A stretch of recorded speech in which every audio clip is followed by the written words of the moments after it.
আমার টিফিন কিন্তু রেডি হয়ে গেছে। রুটির জন্য আমি যেটা খাবো সেটা আজকে আমি বানিয়েই ফেলেছি। তো তার আগে আপনাদের সঙ্গে জাস্ট মনে হলো আজকে যেটা আমি বানিয়েছি সেটা আপনাদের সঙ্গে একটু শেয়ার করি। দেখতেই পাচ্ছেন ফুলকপি, আলু, একটু বিনস, একটু ক্যাপসিকাম আর পনির দিয়ে আমি একটা কিছু সবজি বানাবো, তার জন্যই রেডি করেছি, কেটে নিয়েছি। তো ধুয়ে কেটে সব রেডি করে ফেলেছি, খালি মশলাটাকে আমার পেস্ট করার পালা। তো এখানে আমি নিয়েছিলাম একটু রসুন, একটু আদা, একটু টমেটো আর একটু পেঁয়াজ আর লঙ্কা আমি ঝাল মতো নিয়েছি। এগুলোকে কিন্তু আমি সমস্ত মিক্সিতেই পেস্ট করব আজকে। তো তার আগে আমি সমস্ত সবজিগুলো কিন্তু একটু নুন দিয়ে মেখে দিয়েছি ধোয়ার পরে, আর এগুলোকে কিন্তু আমি সমস্ত ভেজে নেব। তো চলুন আমি ভিডিওটা রান্নাটা শুরু করার আগে আপনাদের সঙ্গে আমি শেয়ার করতে চাইছি আমি আজকে কি রান্না করব। পনির, ফুলকপি, ক্যাপসিকাম আর বিনস আর আলু দিয়ে একটা সবজি করব, যেটা আমি রুটি দিয়ে খেতে ভালোবাসি, মানে এরকম একটা সবজি, সেটাই আজকে বানালাম, আপনাদের সঙ্গে শেয়ার করলাম। তো ওয়েলকাম টু মাই চ্যানেল। সবাইকে আমার চ্যানেলে স্বাগত এবং অনেক অনেক ভালোবাসা। কেমন আছেন আপনারা সবাই? আর আমার এই ঝিঙে ফুল চ্যানেল আপনাদের কেমন লাগে এবং আমার রান্না কেমন লাগে সেটা অবশ্যই আমাকে কমেন্ট করে জানাবেন। তাহলে আমি উৎসাহী হব, ইন্টারেস্ট পাবো বা ইন্সপায়ার হতে পারবো যে আমি একটু রান্না বা আমার ডেলি যে লাইফের ব্লগ আমি সেটা এখনও শুরু করতে পারিনি। তো রান্নাবান্না দিয়েই আমি শুরু করেছি। তো কেমন লাগে সেটা অবশ্যই আমাকে কমেন্ট করে জানাবেন। তো এর মধ্যে কিন্তু কড়াই গরম হয়ে গেছে, তেল আমি দিয়ে দিয়েছি, একটু সাদা তেল, একটু সর্ষে তেল। এই সবজি থেকে পনির আমি সমস্ত কিন্তু হালকা করে সব ভেজে নেব রান্নাটা শুরু করার আগে। তো তেল যতক্ষণ না গরম হয় আমি কিন্তু একটু ওয়েট করে নেব, কারণ একদম ঠান্ডা তেলের মধ্যে এগুলো দিলে ভালো একটা কাঁচা গন্ধ থাকবে সর্ষের তেল বা তেলের।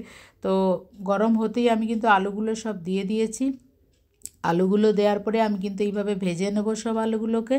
একে একে আলু হয়ে গেলে আমি কিন্তু বিনস ভাজবো এইভাবে, বিনস এবং একে একে সব সবজি কিন্তু আমি হালকা করেই ভেজে নেব, তাহলে কাঁচা সবজির গন্ধটা থাকবে না।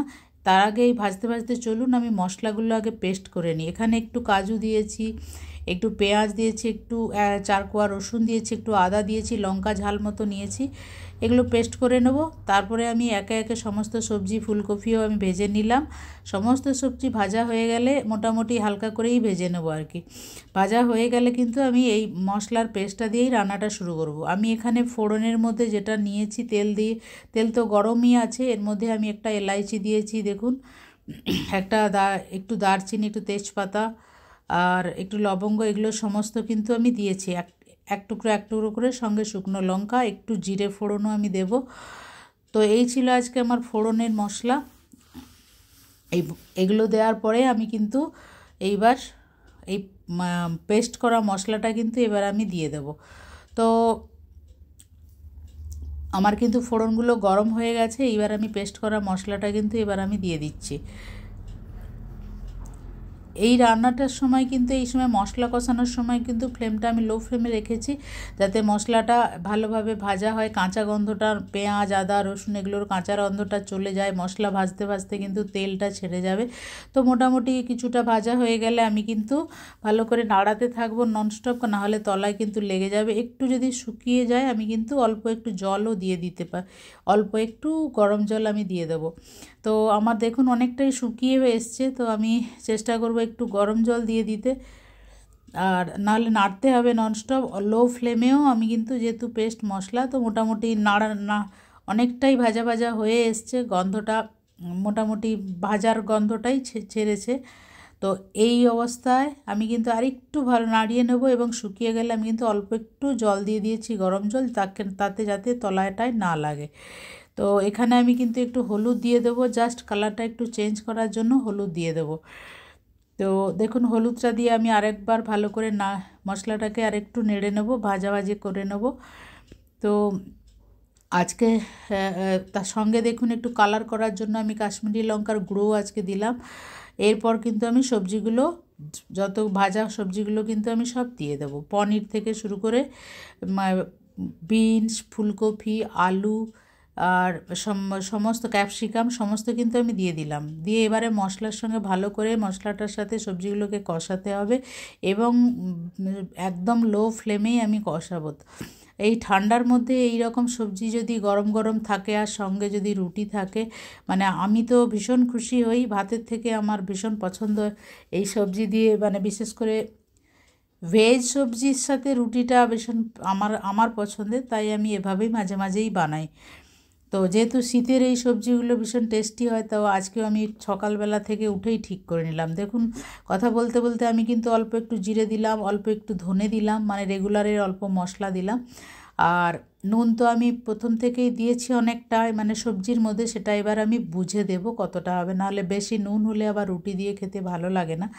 তো এমতো অবস্থায় আমি দেখুন একটু জল দিয়ে দিলাম, কেন কি সবজিটা তো শুকিয়ে এসছে, তলায় লেগে যাবে, তার আগেই আমি কিন্তু অল্প একটু জল দিয়ে আমি কিন্তু নাড়াচাড়া করে নেবো যাতে তলায় না লাগে। এবং খুব ভালো করে মশলাটা কষিয়ে নিতে হবে সবজির সাথে, মানে সবজিটা কষিয়ে নিতে হবে। আবারও আমি একটু জল দিয়ে দিলাম, কারণ তলাটা ভীষণ শুকিয়ে এসছে, তো সেই কারণেই আমি কিন্তু আরেকবার জল দিয়ে দিলাম। তো ভালো করে সবজিটাকে কষিয়ে নিলে কিন্তু খেতে কিন্তু ভালো হবে। সবজি কষানোর উপর কিন্তু সবজির টেস্ট বাড়ে।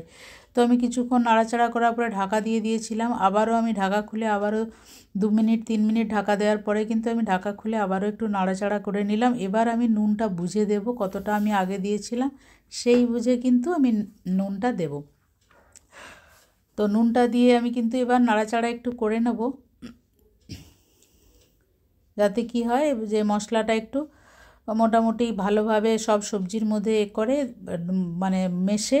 আমি আরও একবার ঢাকা দিয়ে দেবো, 2 মিনিটের জন্য আমি আরও একবার ঢাকা দেবো। ঢাকাটা খোলার পরে দেখুন অনেকটাই মোটামুটি সবজিটা কিন্তু অনেকটাই কালার চেঞ্জ হয়ে গেছে, মশলার সঙ্গে অ্যাডজাস্টও হয়ে গেছে। এবার কিন্তু ভালো করে আর একটু নাড়িয়ে এবার কিন্তু আমি জল একটু দেবো।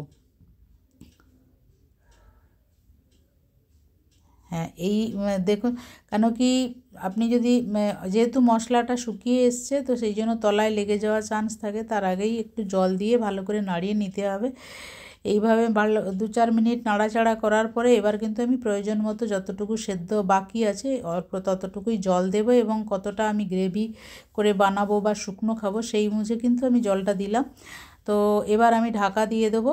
ঢাকা দেওয়ার পরে চলুন 5 মিনিট পরে আমি ঢাকা খুলে দেখলাম মোটামুটি আমার সবজিটা কিন্তু সব সেদ্ধ হয়ে গেছে।